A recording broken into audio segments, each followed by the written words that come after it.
जय श्री श्याम सभी श्याम प्रेमियों को। कैसे हैं आप सभी? आशा करती हूँ मेरे बाके बिहारी जी की कृपा से आप सभी कुशल होंगे। वैशाख मास में स्नान करने का बहुत अधिक पुण्य है। जो व्यक्ति वैशाख मास में स्नान करता है, दान पुण्य करता है, त्रिवेणी बाती जलाता है, भगवान कृष्ण की पूजा करते हैं, विष्णु भगवान की पूजा करते हैं, तो उनके जीवन के सारे पाप नष्ट हो जाते हैं। वैशाख मास में स्नान करने के उपरांत 5 कहानियाँ सुनी जाती हैं, जो कि मैं आपको प्रतिदिन सुना रही हूँ। पहली कहानी होती है बांदरी की कहानी। पहली कहानी बांदरी की कहानी, दूसरी बड़ आकड़ा पीपल सींचने की कहानी, तीसरी बरकत देवता की कहानी, चौथी तुलसी सींचने की कहानी और पांचवी कीड़ा नगरी की कहानी। तो मैं एक एक कहानी आपको प्रतिदिन सुना रही हूँ। आप ये पांचों कहानियाँ नित्य सुनिए, नहीं तो कम से कम वैशाख मास में 7 दिन का नियम जरूर कीजिए कि 7 दिन हमें ये पांचों कहानियाँ जरूर सुननी ही सुननी है। तो ये कैसे सुनी जाती हैं? एक लोटे में जल भर लीजिए और उसके नीचे जमीन पर स्वास्तिक बना लीजिए, थोड़े से चावल रख दीजिए, फूल चढ़ा दीजिए और लोटा रख दीजिए। लोटे में भी चावल और फूल दोनों डाल देने हैं। फिर हाथ में लेने हैं थोड़े से चावल और ये पांचों कहानियाँ सुन के आप लोटे में ही चढ़ा दीजिए चावल अपने। उसके बाद आप ये सूर्य नारायण को जल दे दीजिए या तुलसी माता को जल दे दीजिए। तो आज मैं सुना रही हूँ तुलसी माता को सींचने की कहानी। वैशाख मास में, जैसे कार्तिक मास में तुलसी माता की पूजा करने का बहुत महत्व है, ऐसे ही वैशाख मास में तुलसी माता को सींचने का, क्योंकि गर्मी बहुत पड़ रही होती है, तो पेड़ों को सींचने का, बड़ आकड़ा पीपल नीम और तुलसी, इनको सींचने का बहुत फल है। तो तुलसी की कहानी मैं आपको सुना रही हूँ। एक ननद भाभी थी। जो ननद थी वो अभी कुंवारी थी और तुलसी माता की बहुत सेवा किया करती थी। प्रातः जल्दी उठ जाती थी ब्रह्म मुहूर्त में और सुबह ही तुलसी के पास साफ स्वच्छता करना, वहाँ की झाड़ू वाड़ू लगा के साफ स्वच्छता करना, पेड़ों में पानी देना, फिर नहा कर तुलसी की पूजा करती थी, बैठकर दीप जलाती थी और कथा कहानियाँ पढ़ती थी। यही नियम उसका शाम को भी चलता था। अब जो उसकी भाभी थी उसको ये सब बिल्कुल भी अच्छा नहीं लगता था, बहुत गुस्सा करती थी। एक दिन तो यहाँ तक बोली कि जब तेरा विवाह होगा, तू सारे दिन जो ये तुलसी पूजा करती रहती है ना, तो तेरे विवाह में मैं तुलसी ही दे दूंगी।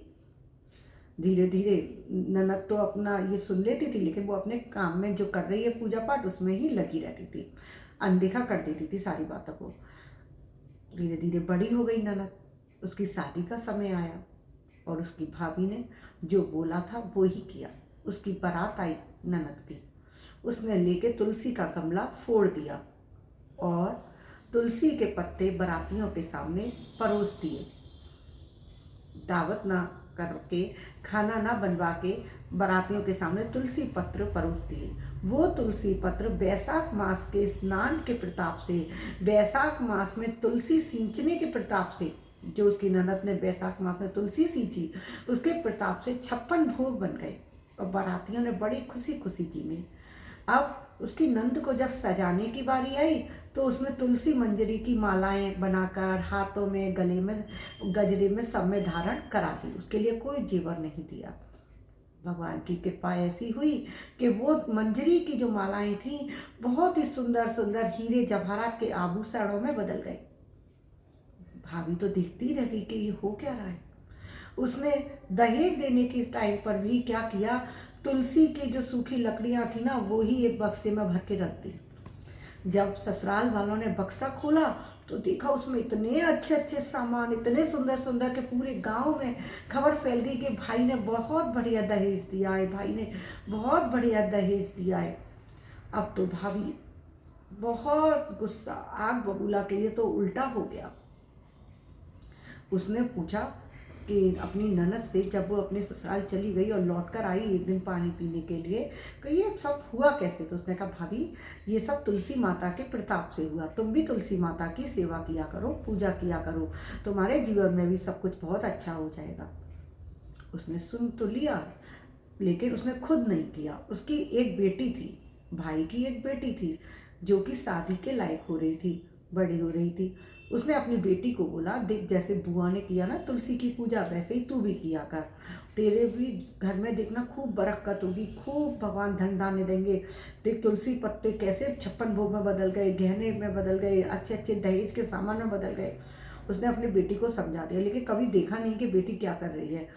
अब उसकी बेटी क्या करती, पूजा तो कुछ करती नहीं, बस ऐसे ही बैठ जाती, ना सेवा करती ना कुछ करती, बस बैठी रहती और माँ से कहती थी मैंने पूजा कर ली है। उसका भी ब्याह का वक्त आया। अब भाभी के तो दिमाग में वो ही था कि तुलसी को माँ मैया ने जैसे उसकी ननद पर कृपा करी थी वैशाख मास में स्नान की वजह से, पूजा करने की वजह से, तुलसी सींचने की वजह से, तो मेरी बेटी पे भी करेंगे। तो उसने क्या किया, बारातियों के लिए कोई खाना नहीं बनवाया। बारात आई तो उसने तुलसी पत्री परोस दिए। अब उसने तो पूजा करी नहीं थी, तो सारे बारातियों के सामने वो तुलसी पत्र, अब सब गुस्से में पागल हो गए कि कुछ खाना भी नहीं बनवाया, क्योंकि वो तो पत्र जैसे तुलसी पत्र वैसे के वैसे ही रखे रहे। उसने गहनों के बदले अपनी बेटी को वही मंजरी की माला पहना दी, और वो मंजरी की माला वैसे के वैसे ही बनी रही। पत्तों की माला सूख और गई, जब तक शादी के फेरे का समय आया काली काली माला पड़ गई। अब तो वो और सब लोग गुस्से में आ गए ससुराल वाले। दहेज का जब बक्सा खोला तो उसमें देखा सूखी लकड़ियां रखी हुई हैं। सब लोग गुस्से में शादी तोड़कर चले गए। अब भाभी को तो बहुत गुस्सा आ रहा था, बोली कि ये मेरी नंद ने मेरे से सब कुछ झूठ बोला है, अगर तुलसी पूजा से ऐसा कुछ हो रहा होता तो वह ना मेरी बेटी के लिए भी होता, मैं अब इसको अपने घर कभी नहीं बुलाऊंगी, इसने मुझे से झूठ बोला, मेरी बेटी की शादी टूट गई। भाई बेचारा कुछ ना बोला, क्या कहता कि तेरी बेटी ने तो पूजा ही नहीं करी, मेरी बहन तो पूजा करती थी इसीलिए उसको सब कुछ मिला। भाभी ने तो मना कर दिया कि वो घर में नहीं आएगी कभी, लेकिन भाई का मन नहीं माना, बोला ठीक है तुम नहीं बुला रही हो, मैं तो मिलाऊं। भाभी बोली अच्छा जाना है तो चले जाओ, तो बोला कुछ दे तो दो, बहन के घर जा रहा हूँ। तो उसने ज्वार लेकर एक थैली में बांधकर और भाई के हाथ में पकड़ा दी ज्वार। भाई लेके चल दिया। मन ही मन सोच रहा था बहन के ससुराल जा रहा हूँ, इतने पैसे वाले रईस लोग हैं, उनके घर ज्वार लेके जाऊंगा तो क्या कहेंगे वो लोग। रास्ते में एक गौशाला पड़ी, उसमें वो ज्वार की थैली वहाँ पर ही खोल दी और उल्टी कर दी, सारी फैला दिया ज्वार। गौ सेवक बोला अरे भैया ये क्या कर रहे हो, गाय भी कोई हीरे जवाहरात खाती हैं, तुम ये हीरे जवाहरात गाय को गौ के आगे डाल रहे हो। उसने नीचे झांक कर देखा तो हीरे जवाहरात, ज्वार हीरे जवाहरात बन गए।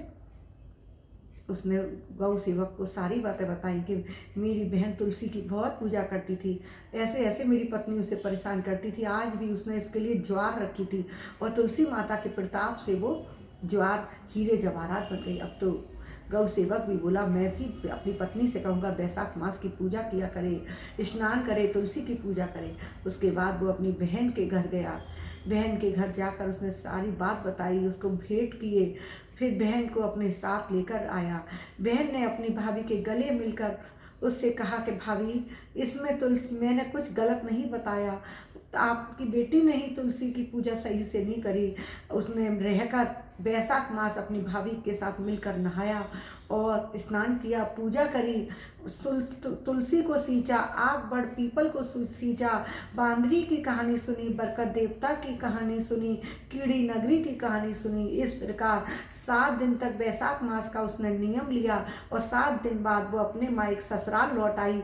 और अपने भाई के घर में जब खबर आई उसे कि उसके घर में इतना धन धान्य हो गया, पीछे से बरकत देवता ने ऐसी कृपा करी, बैसाख मास के स्नान ने, तुलसी महारानी ने, कि उस सबके दिन बदल गए। तो जैसे वैशाख भगवान माधव भगवान, भगवान कृष्ण, भगवान विष्णु ने उस भाभी पर कृपा करी, भाई पर कृपा करी, उस तुलसी सींचने वाली ननद पर कृपा करी, वैसे सब पर करना। आपको मेरी कथा कहानियाँ अच्छी लग रही हो तो मेरे चैनल पर बने रहिएगा और मेरे चैनल को लाइक और सब्सक्राइब जरूर कीजिएगा, और वीडियो की नोटिफिकेशन नहीं तो आपके पास आते रहे तो बेल आइकन को पुश कर दीजिएगा, जिससे आपके पास प्रतिदिन नोटिफिकेशन आते रहेंगे। मैं प्रतिदिन नया वीडियो अपलोड करती हूँ तो वो सुबह ही आपको मिल जाएगा। मैं सुबह 6:45 बजे नया वीडियो अपलोड करती हूँ, तो आप प्रतिदिन मेरे वीडियो को देख सकते हैं।